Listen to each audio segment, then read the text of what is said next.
Hello, and welcome to another episode of All the Things. I am Monique Duson. And I am Krista Bontrager, also known as Theology Mom, and this is the show where we talk about all the things related to God, the Bible, and real life.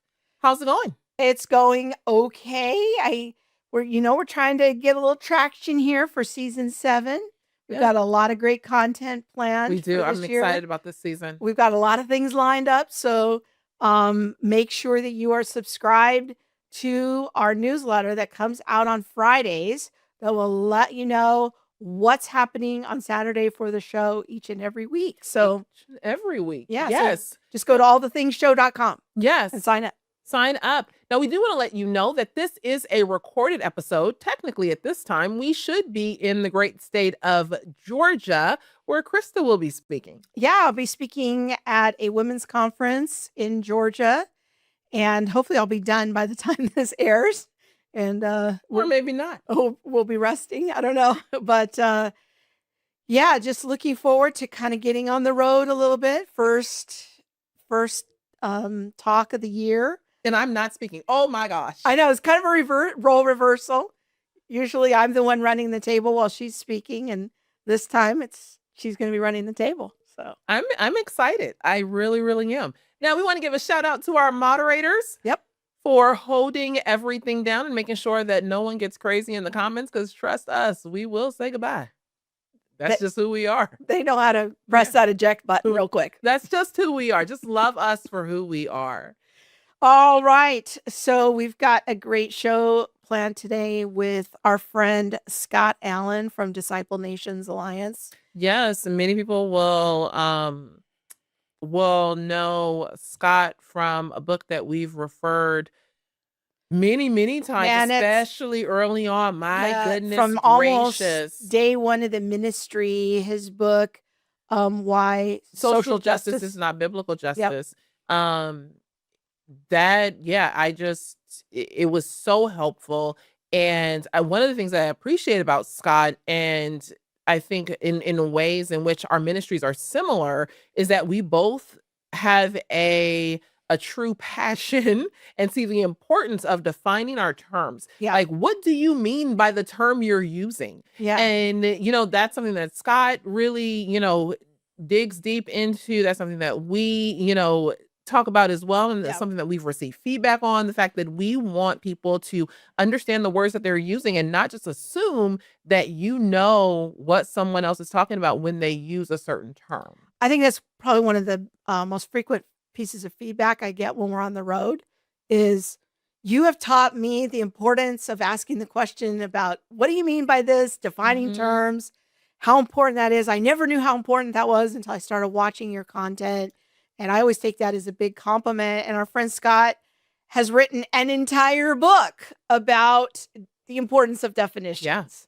I mean, when you think about definitions, especially in today's culture, what do you do with the words Christian, love, justice, and sadly, even Jesus? Marriage, family, human person, man, woman. Yeah, we are confused. We are. And at times we can talk right past each other because we are using the same terminology, or we're using the same words, but with different definitions. I'll say that. Yeah. And I think, and I was so excited when Scott sent this book over to us for an endorsement request.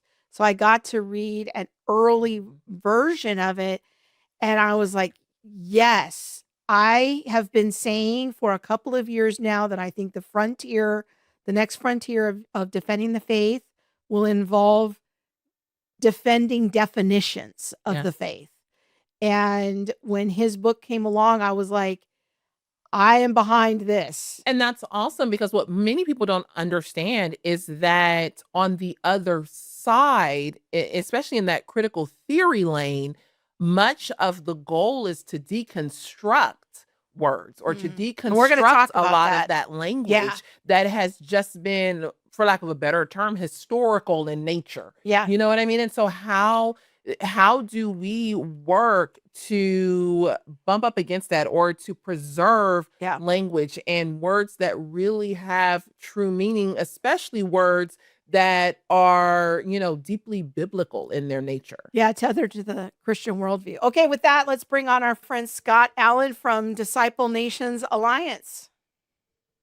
Hey, great to be with you guys. Thank you so much for the opportunity. Well, thank you for joining us again and for talking about your book that will definitely bring clarity and help others to think about words and language in general.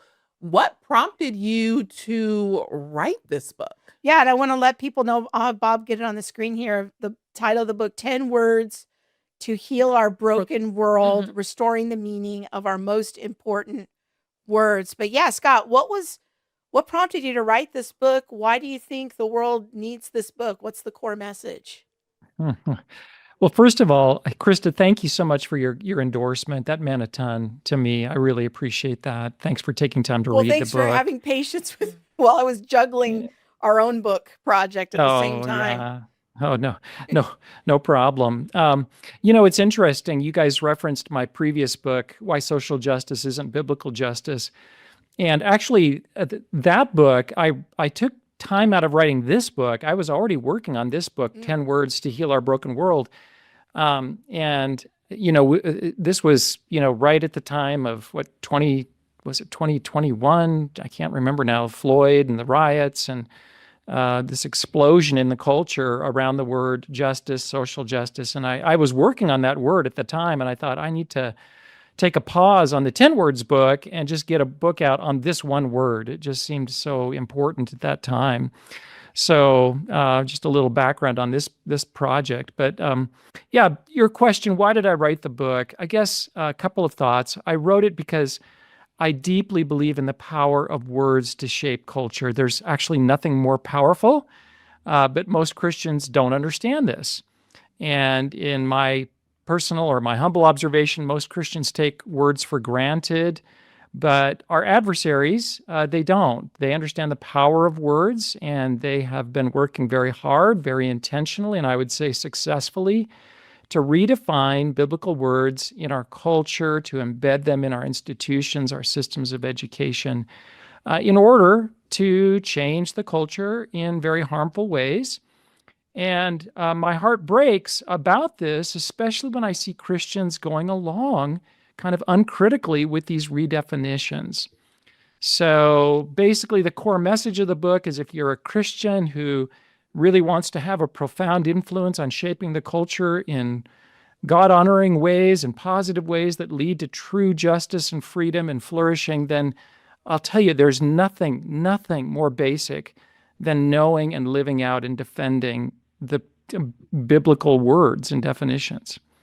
Now, I really want to give a strong plug for this book to be read, particularly for Christian schools to be considerate for their faculty, do a book club on it, school administrators. It's a very practical book, but I would also encourage ministry leaders, if you're working in a context of student ministry or discipling students, this would make a great book because it has so much foundational worldview information. And one of the things it says on the Amazon description is if you want to change culture, begin by changing language.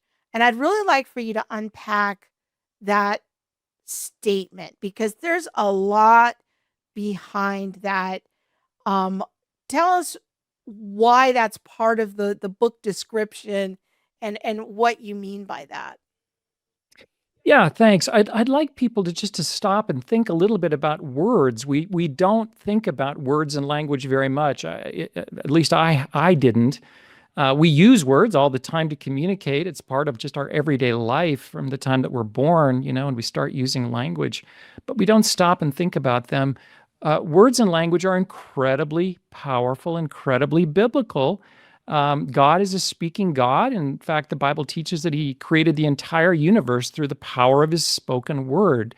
And then God speaks to us through scripture, through the inscribed word on the stone tablets of the Ten Commandments. And so, and in fact, you can go to the Gospel of John. At the beginning of the Gospel of John, it describes Jesus, the creator of all things, as the Word. So God is a speaking God. He uses language. And when he made us in his image, he created us with that same amazing capacity to use words and language. And that sets us apart from other creatures that God made, the animal kingdom. So we use language. And my mentor, Darrell Miller, he famously said, famous to me anyways, he said, when God created the universe, he spoke it into being. He used words and language. When we use words and language, we don't create in the same way that he does, but we still create. In other words, our words are creative. They create culture. So we build culture on the basis of words. Why is that? Because words are the building blocks of ideas. They shape literally the way you think, and your ideas, your beliefs shape everything else, your values, your decisions, your actions. It all comes back to language, words, and your understanding of them. So they're the building block of culture, and cultures will either thrive or they'll be destroyed based on how words are defined in those cultures, how people think. I want to just read the words from the table of contents here, and then Monique has a question. But truth, human, sex, marriage, freedom, authority, justice, faith, beauty, and love. Those are the 10 words that you talk about. And like you said, you turned the word justice into an entire book back in 2020. But I think these are very foundational words. These are the words that we're talking about. So when we think about how progressives use words, do you think that is also part of changing the culture, that the progressives have an agenda behind how they use words? Yeah, there's no question. I think, Monique, you mentioned earlier that the whole kind of deconstruction effort behind a lot of this kind of neo-Marxist ideology that is so prevalent in our culture is focused on that. It's postmodern. It doesn't believe that there are true definitions. Any definition is simply a matter of power. It's one group, gathering power in order to define words, in order to shape culture according to ways that benefit them. They don't believe in truth. So this is very different than is true what we would believe, that there are true definitions, especially of these fundamental biblical words that come to us from God. We're not free to redefine these words. God's given us the true definition in his word. And when we understand them and live them out, it leads to all sorts of incredibly positive consequences. And, I would just say that previous generations of Christians really deeply understood this. And that's why they translated the Bible into local languages, which still happens around the world. But they didn't just translate the Bible. They set up schools and universities. They taught people true biblical definitions. And the graduates of those schools and universities, they established the institutions of society, economic, political, social, based on those true definitions. And the result of that was that there was a profound influence in that society for good. And for these earlier generations of Christians, that's what missions was. That's what it meant to bless nations, or as we would say, to disciple nations. Now, I think today we've kind of lost that. You talk to Christians about the purpose of the church or the mission of the church, they would say things like, we've got to preach the gospel, we've got to focus on evangelism, church planting. Those are our metrics for success. Not so much, discipling people in true definitions of words or setting up schools and universities to help with that. So we've kind of lost this. But the enemies of the gospel have not. They have been very busy, very focused, very intentional, and successful. So just take any public school curriculum, for example, and look at how words are used and defined, and you see that they have defined them in the way that they have set out to in unbiblical ways. So they've been successful. Why? Because it was intentional. They had a goal to do that. We need to get back to that as the church. Completely agree. One of the things that you hit on was the idea and the fact that when we take biblical words and we use them biblically, like there are positive outcomes.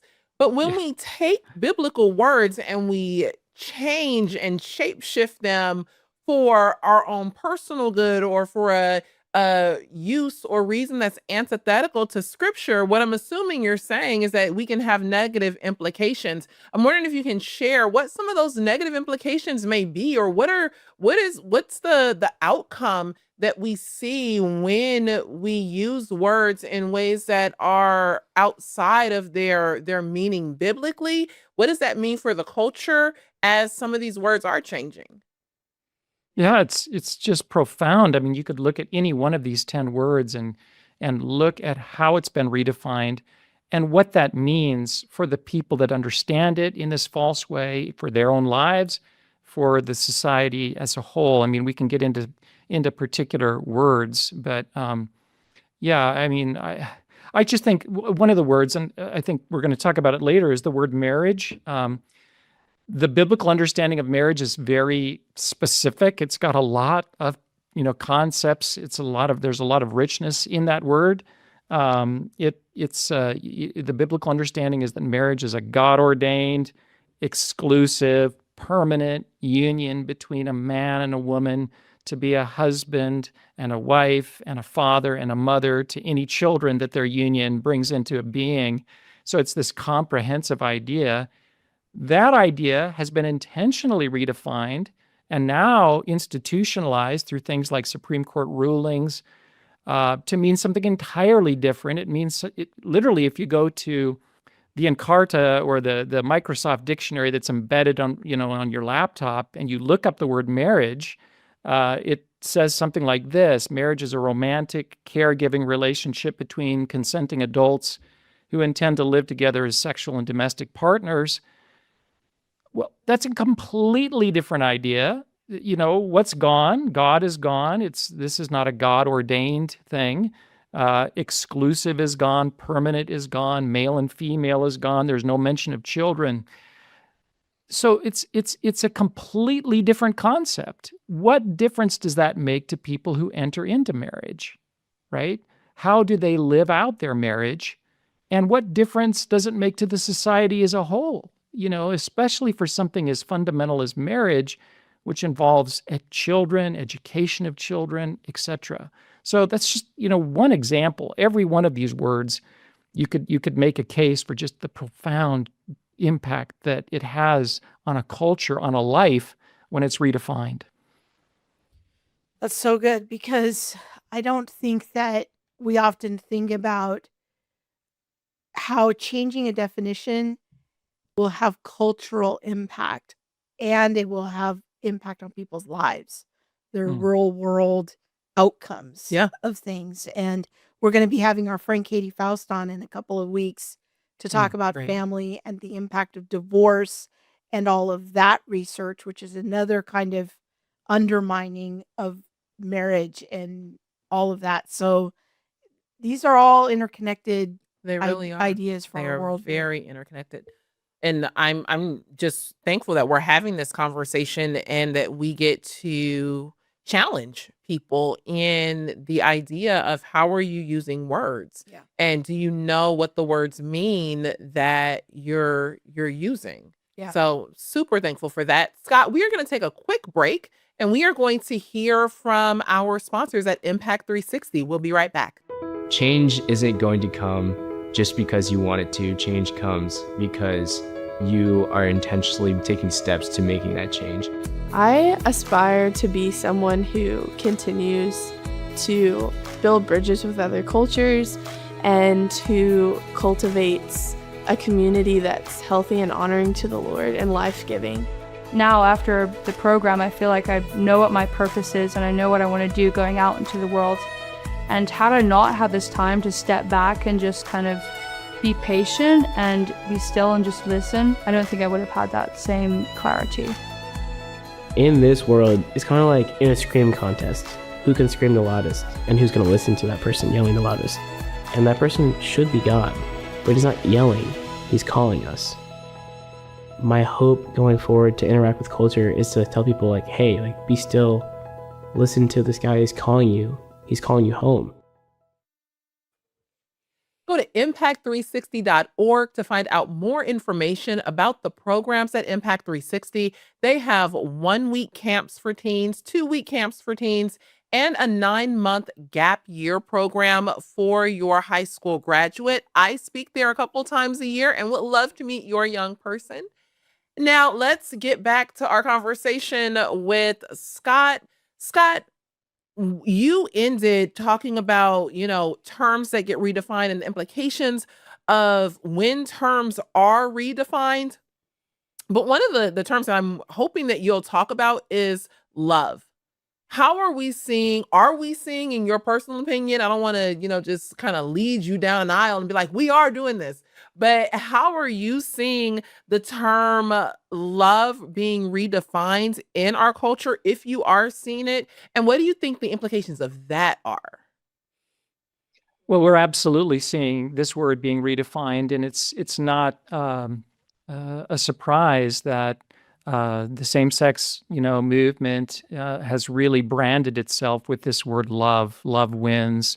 Love is love. They use this word very, very heavily, but they use it in a way that it, would define it very differently than it is in the Bible. I think today, largely, love in the culture has been redefined as just affirmation of someone else, someone's feelings, their choices, their sense of identity. It's completely separated from God, from biblical morality or righteousness, and biblical truth. So that, I think, is kind of, in a nutshell, the way it's been redefined in the culture and understood. Yeah, and I think that even Christian parents can get caught up in that trap.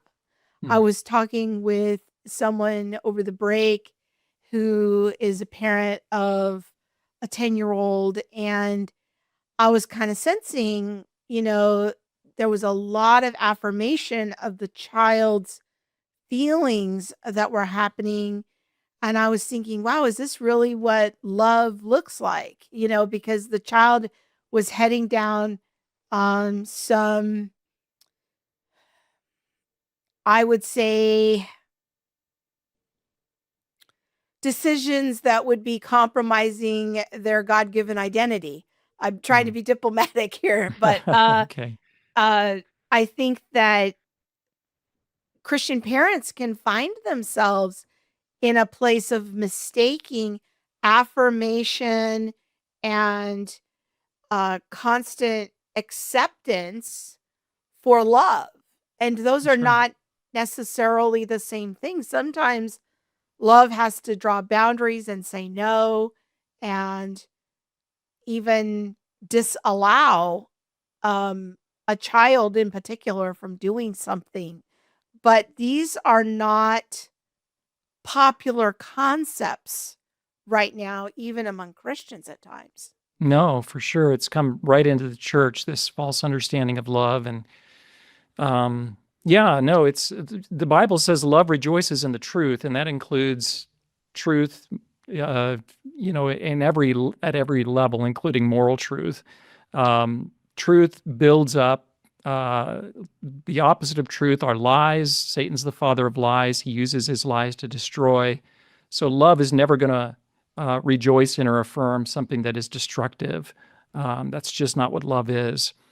That biblical definition of love is quite a bit different. It's much richer. First of all, it's rooted in God's character, right? It's a deeply biblical word. God is love, the Apostle John says. It can never be separated from God, and that means it can't be separated from who God is, his perfect, holy, righteous character, and who he is. And then love biblically contains these really powerful ideas that only come from the Bible. I mean, you won't find them in any culture around the world that hasn't been influenced by the Bible.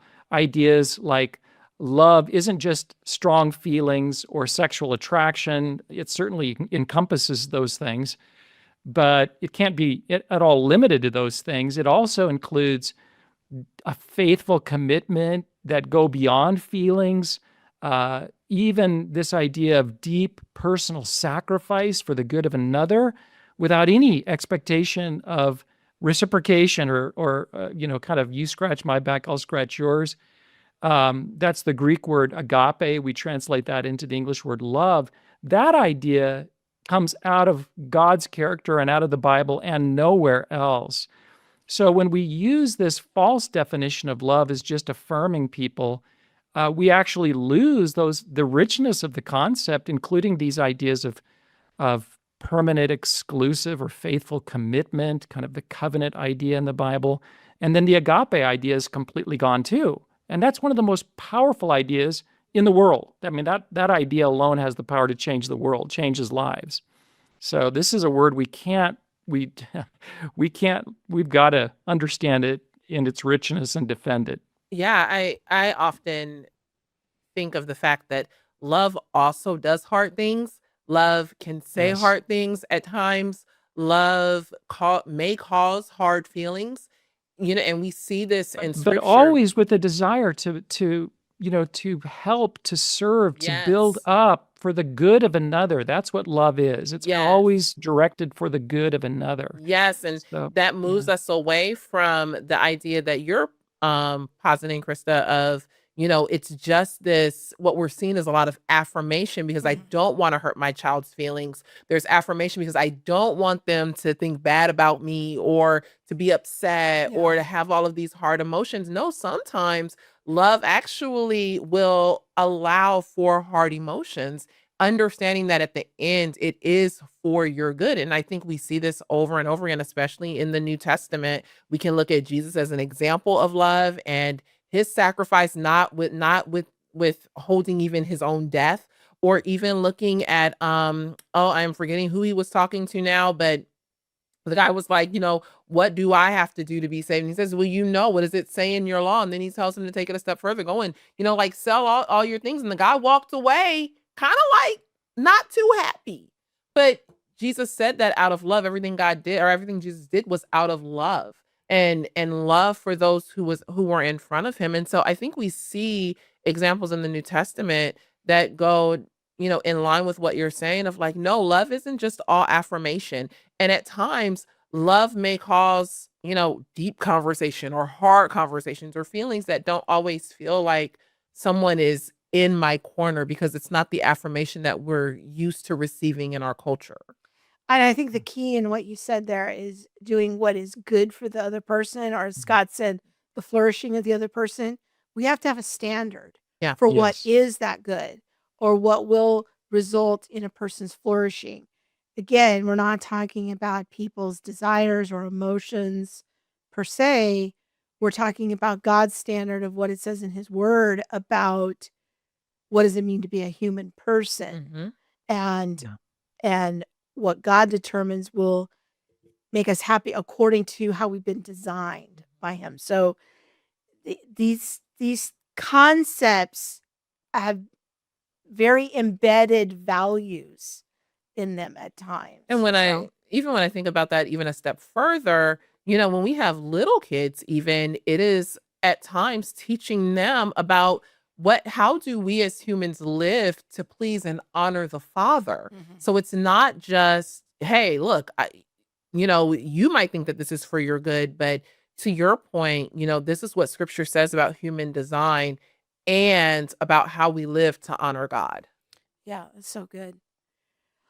Scott, let's talk about the word freedom a little bit, because that's another word that you tackle in your book. And I feel like the word freedom has been radically redefined. We did a whole show a couple years ago with our friend Dr. Scott Waller, who is what does he teach? Political Poli-sci science. over at Biola, and we did a whole show about defining the word freedom. I'd love to have you weigh in on that, of what you see of how the word freedom has been redefined, because most people think it just means like The freedom is being able to do whatever you want, whenever you want, with whomever you want.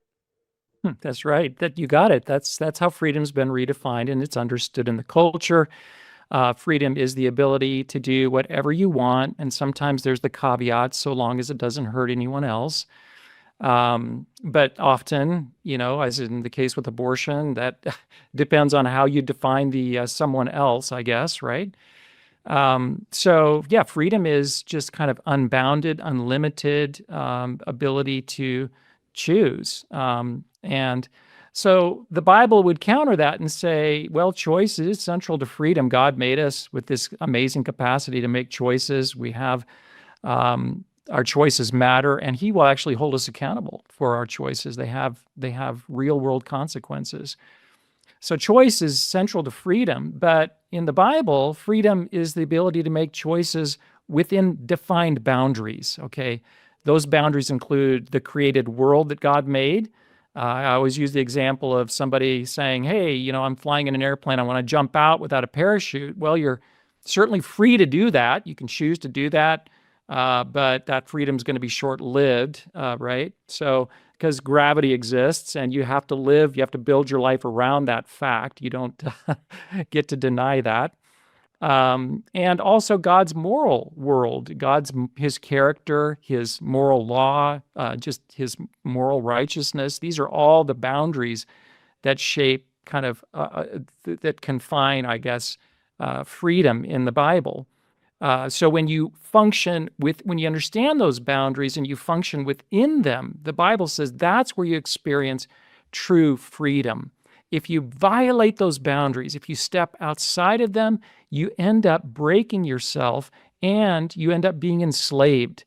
So this is the biblical understanding of freedom. And I just think of an example here in Oregon. We passed a law a couple of years ago that made it legal for anyone to use not only pot, but meth, fentanyl, you name it, almost any drug that they wanted to. Now it's legal. And part of the reason to justify that was we didn't want to violate people's freedom, right, to do that. Okay, well, what was the result of that? People became powerfully addicted to these life-destroying drugs. And not only did it tear apart their lives, it started ripping apart the fabric of families and communities as well, to the point where the state had to step in this year and say, wow, this didn't lead to this kind of unlimited freedom, didn't lead to freedom. It led to a lot of bondage, a lot of brokenness.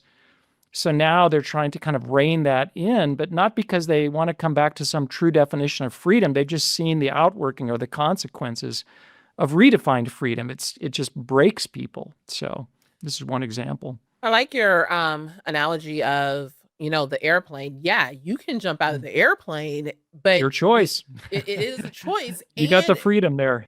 But we also have to talk about boundaries. And part of that boundary is that, yes, while you may have the freedom to jump out of that airplane, we also have to look at the consequences to the other passengers. Your freedom is not so free. It must be boundaried to the point where you don't get to harm me. And so we often don't talk about that side of freedom. It's like, yeah, there are tons of freedoms that you have, but your freedom also must be boundaried within certain categories, and looking at, well, what are your choices in your freedom, and who's impacted, like you're saying with Oregon, who's impacted by the freedom that you have to do drugs? You know what I mean? Because if you choose to use that freedom that you may have to step onto my property or to harm, that's a whole different line of conversation that we have to now exercise. And so I think you're bringing up a really good point of, yes, we have freedom, but freedoms are also within boundaries, and we get to make choices, and hopefully healthy choices within those boundaries. You're looking at me like, I don't know. What are you thinking? No, I don't know. I hear what you're saying, but I think that's a very pragmatic view of freedom. I think what Scott's saying is something deeper than that, is that true freedom comes when we live according to the way that we've been designed to live. Yes. And that it goes beyond just me not harming somebody else. That's like an ethical minimalism, or it's what J.P. Moreland used to call the harm principle. And it is like, that's the lowest form of morality, what you really want to strive for is an idea of making choices. And this is something that I think has been so lost in our culture, of the idea of virtue. And is that a big part of education is virtue, where you're training the person to understand that freedom is tied to doing the good Doing what is right, and what is doing the good. Yeah, right. that's the And boundary, the God-given boundary, right? yeah, Mhm. and so what you're saying is true. It's just I want to. I guess I get frustrated sometimes in the cultural conversation where it's just seems like it's all about, well, my rights, and as long as your rights don't impinge on my rights, then everything's okay. And it's like, well, okay, that's okay as far as it goes, but there's a deeper principle at work there of I will not know real freedom until I choose the good. And when I Yeah. choose the good, then I am operating in God's design and for the human person. I understand that, and I would say that the good, operating in the good, is to operate within Christ. Mm. I don't know that everybody's going to choose that. And Well, then we're so, getting into the natural law thing. yes, but at the same Yeah. time, and that's why I bring that up, because everyone may not choose Christ. Yeah. We have to have a conversation of your freedom within boundaries. Because when we fail to have the conversation of your freedom within boundaries, your freedom might impede upon me. And so it's not necessarily about being ethically minimalist in saying, well, at the very least, don't touch me. No, it is actually about looking at your choice and your activity within the world, where you also don't want someone to infringe upon your rights. So how do we, make sure that we understand what are boundaries that we all participate with for the good of all human persons upon the earth? And because I think that that is one of the better ways for us to live within a society where we can all say, you know what, I'm going to live with you in a society where we might not agree. I'm going to live with you in a society where we might all not get along, but I do understand that my freedom is still boundaried. Does that make Let me sense? Yeah. let me weigh in here a Yeah, little go bit, ahead, because Scott. the word freedom, like the word love, is a word that's deeply biblical. In other words, it really, that the very idea of freedom comes from nowhere else. Any society that hasn't been shaped by the Bible, first of all, it probably doesn't have a word for freedom. And this concept of freedom only, can really, if you don't have the biblical idea of freedom, you end up with slavery, tyranny. That's just the way of the fallen world, right? Somebody is going to gain power and use that power to oppress, enslave you. That's the way of the fallen world. This idea that we respect each other's freedom only comes from the Bible. It's a deeply, deeply biblical idea. It goes all the way back to Genesis 1, goes to God himself, in the sense that God is free. Nobody compels or coerces him. He does what he wills. But I was talking to a Jewish guy once, and he explained to me just how deep Jewish identity is wrapped up in freedom, because it's tied to the narrative of the Exodus, and Moses. And that's a narrative of freedom. The Jews were enslaved, and then God miraculously set them free. But notice the next thing he did. He didn't just send them out into the desert to do whatever you want to, as long as it doesn't hurt anyone else. He said, now we're going to go up to Mount Sinai. I'm going to give you my law. And, the director of that famous movie, The Ten Commandments, Cecil B. DeMille, he has this great quote. He says, God didn't give the law, as this kind of restrictive thing that would keep people from being free. He gave the law in order that people could live as free people. That's good. I always thought it was so powerful. And so, the New Testament says we're sinful, and because of that, we're enslaved to sin. We're enslaved to the devil. We may live in a free country and have the ability to make choices, but we're not really free because we can't do what is good. So we end up being enslaved. This is kind of an irony. We are free, living in a free country in that sense, but we're not free. We're enslaved.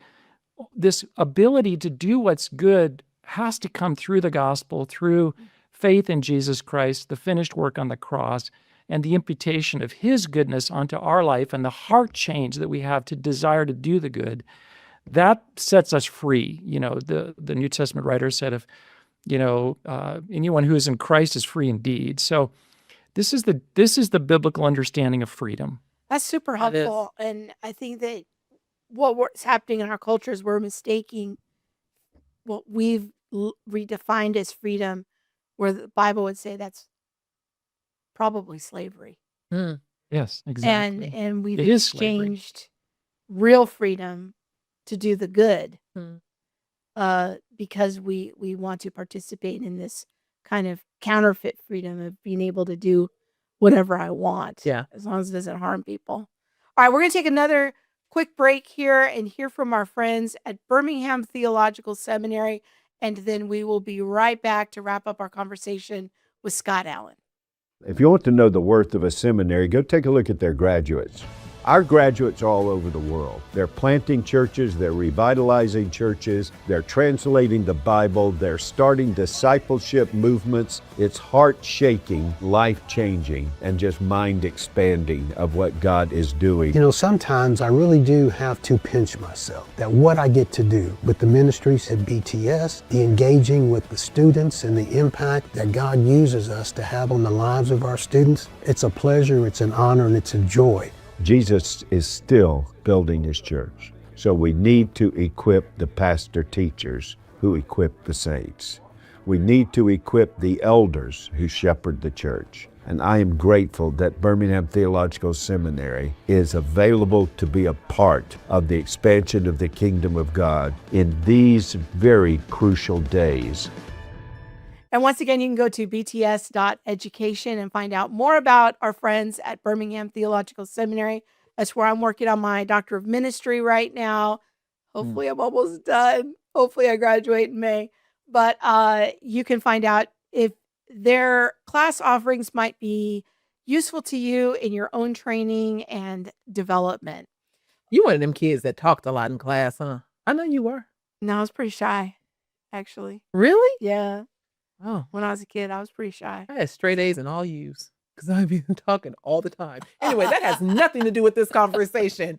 Nothing at all. Let's jump back in with Scott Allen. And we are still in the middle of kind of defining terms. Another term that I would like to talk about is justice. That's a term that the Center for Biblical Unity is constantly talking about and wanting to help people see the difference between social justice and biblical justice, even though, social justice started out as a quote unquote Christian or biblical concept a 100 long years time ago. ago. Yeah. 100 But years it's ago. definitely been co-opted. And, I think you've made very clear distinctions about social justice versus biblical justice. And so help us think through how you've seen the term justice shifted away from the very biblical definition to something that's a little different. Yeah, I would just say, in brief, three really clear ways. First of all, this kind of current redefinition of justice. Well, let me start with the biblical definition of justice. At its core, I would say, is this idea that justice is alignment or conformity to a standard of goodness or of righteousness, and that standard is found in God himself. So to be in alignment with that standard is to be just, or to do justly. To be out of alignment is to be unjust. The way that justice has been redefined, of course, gets rid of God, and so it gets rid of that standard.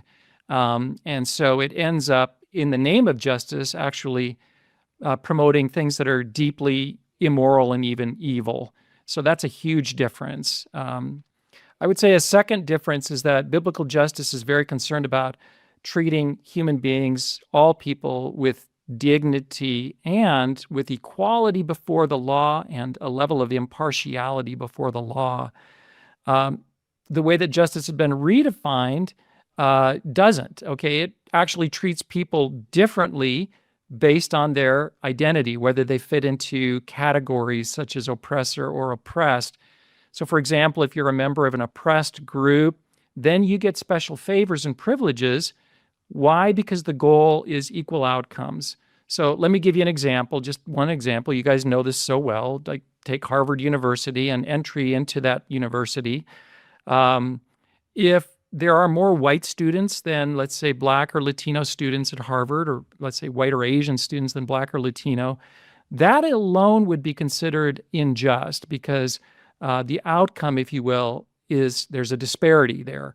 So that's proof positive of injustice. So that means if you are one of the groups that's not represented equally there, you're a member of an oppressed group, you get special privileges so that you can gain access. The goal is kind of perfect equality of outcome. That's not a biblical idea at all.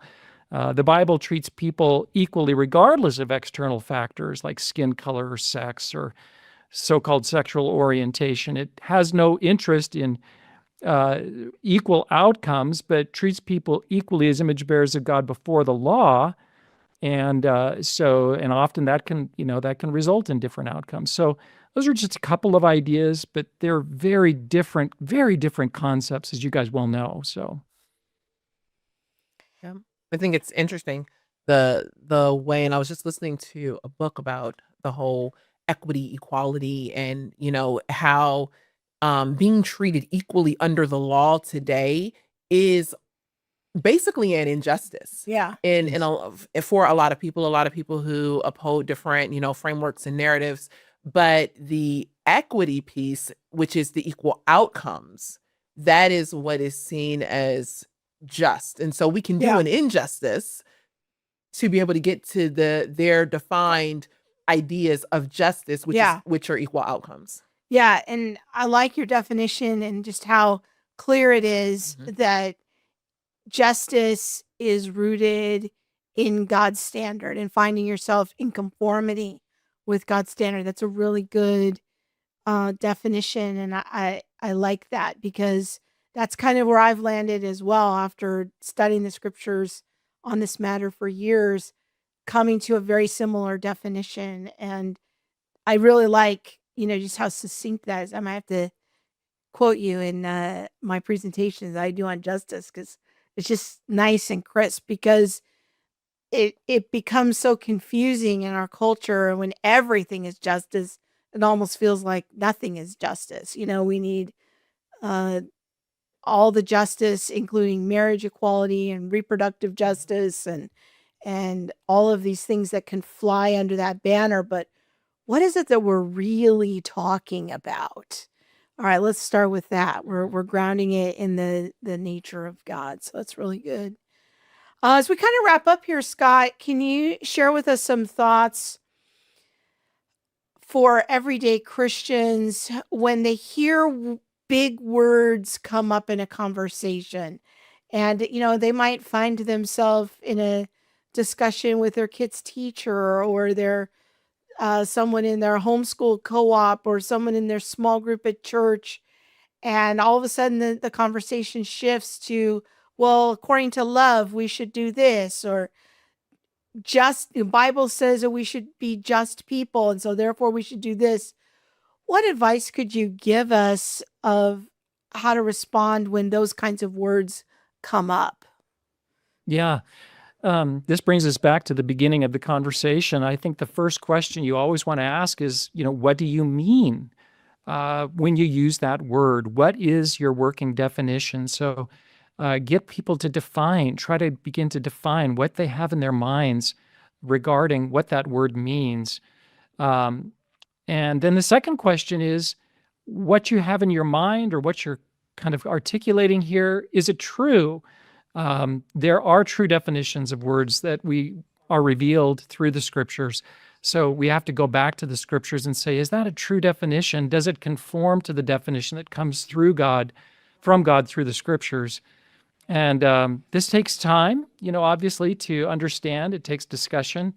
But if we find that, let's say we ourselves or the person that we're talking to has an understanding that is out of alignment with what is true, then it's important for us not to just go, oh, we have different definitions. You have yours, I have mine. No, we have to, in a very gentle and loving way, we have to kind of challenge them on that point and say, let's go back to the scriptures and understand what that word really means and point them towards the truth. I think along those lines, I make a differentiation between what I call the regular people. And when I'm in a conversation with a regular person, like another parent or a peer, versus a leader. And when a leader starts using these words, it can be very intimidating for me, the regular person, to go up and talk to a leader and say, like, what are we doing here? What does this mean? How are you using this term? That can be very intimidating for the regular people, I think. And we want to think the best of our Christian leaders. It's hard to question sometimes. We want to believe in their motivations, that they mean right things. Maybe they didn't use the term in the way that the culture is using the term. I don't want to really believe that about the leader. But I'm just wondering if you have any thoughts about that dynamic of talking to regular people. Like, I have a tendency to have a lot of patience when I'm talking to a regular person because they might not be knowledgeable in all the ins and outs of an idea. But when it comes to a leader, I kind of expect more, like the school administrator, the vice president at a ministry, the elder in my church. I'm kind of expecting that they know some things. And so I tend to want more accountability for leaders in their usage of terms. I don't know if you have any thoughts about that dynamic.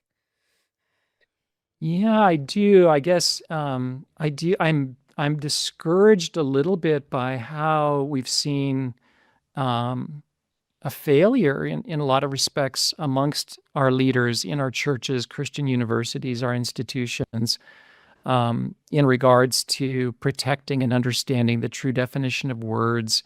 And so I think it's really important for us to have our eyes open and not just simply assume that because they're in a position of leadership, they've got it right. We defer to what they're saying. We have to always be asking that question: how are they defining the word? And I think the beginning of any discussion with somebody in authority, a leader, obviously you have to come in with a lot of humility, a lot of gentleness and respect, and be willing to have your own thinking kind of corrected. Like, maybe I've got my thinking, mixed up on this as well. A lot of prayer. And then just questions, let me, I'm curious, just start asking, trying to understand through a kind of a respectful questioning. It may be that they don't realize themselves that they've kind of bought into and absorbed at some level some false definitions, and you could really be helping and serving them. But even before, our questions here are focused on others, I really think you start this whole process with yourself. And I will say personally, I have absorbed a lot of false definitions.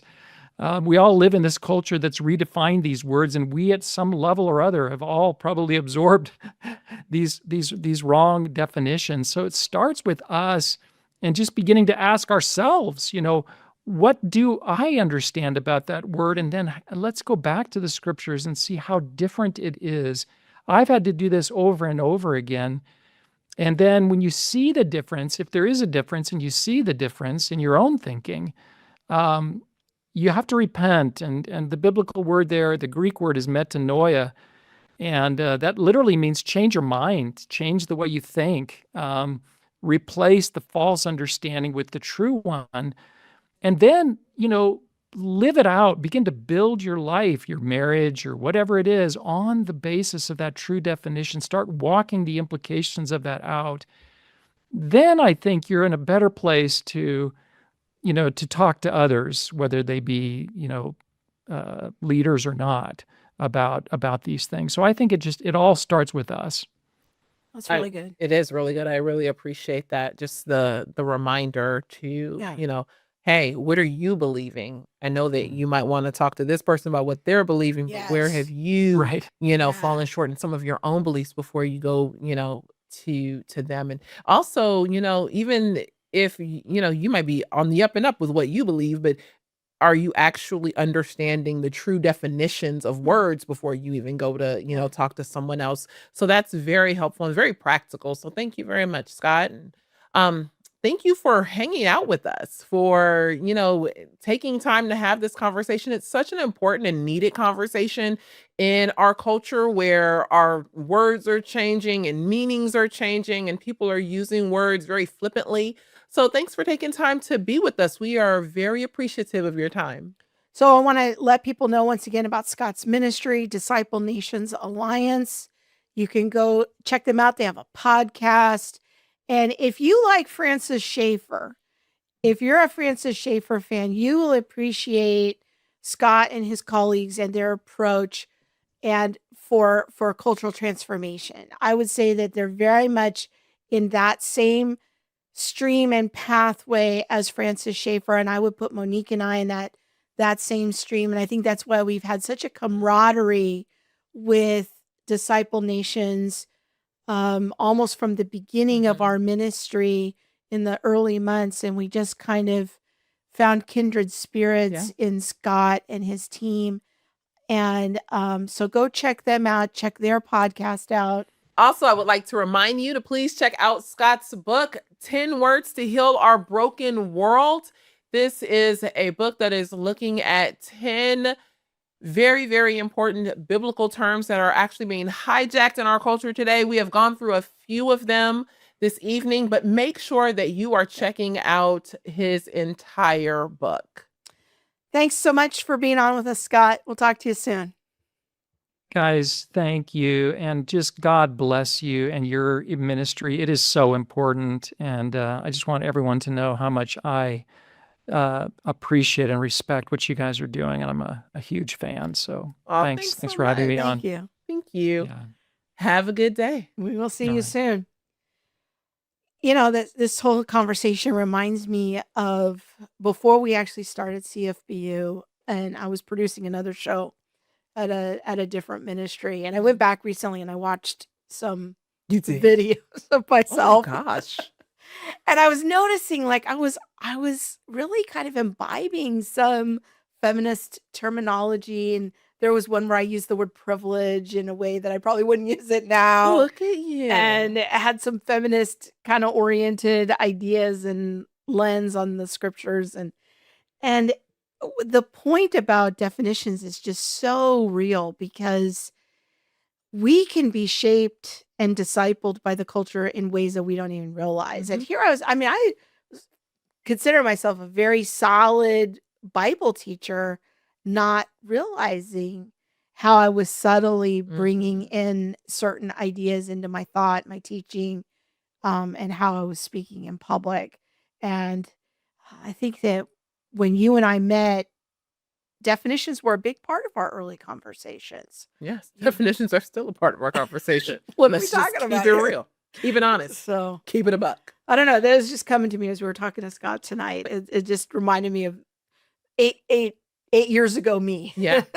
But here's the thing with definitions is that when you understand the definition as what is this word historically meant, but then what does it also mean today? You're able to have more conversations and more in-depth conversations. You can meet someone where they are and say, I understand that you're using the word this way. This is how I'm using the word. Let's talk about it. Yeah. But you also can understand like a word like privilege. Is there ever a time when the word privilege is needed, where it is warranted? Can we have that conversation? We don't also want to be so rigid in our understanding of words or so fearful that we never use words when they actually might be needed or warranted. Yeah, that's good.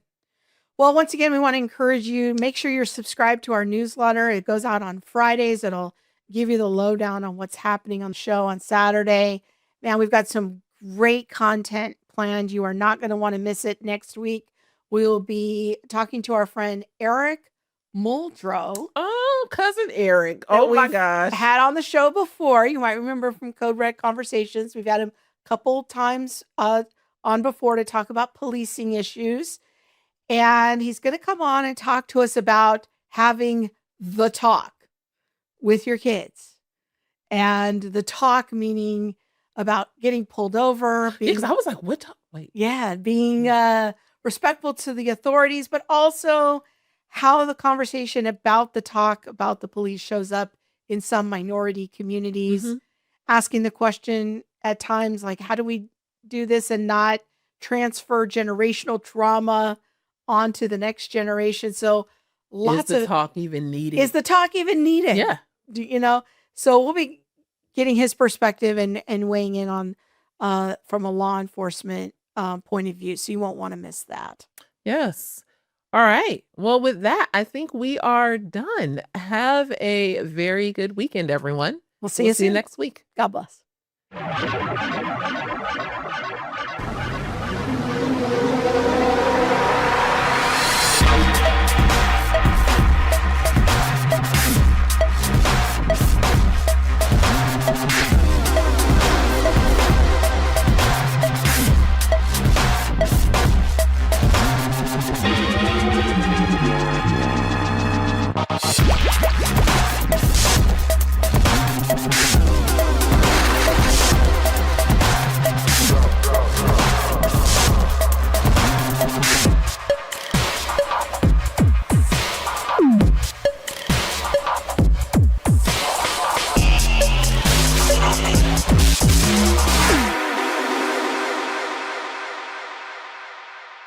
There's nothing left.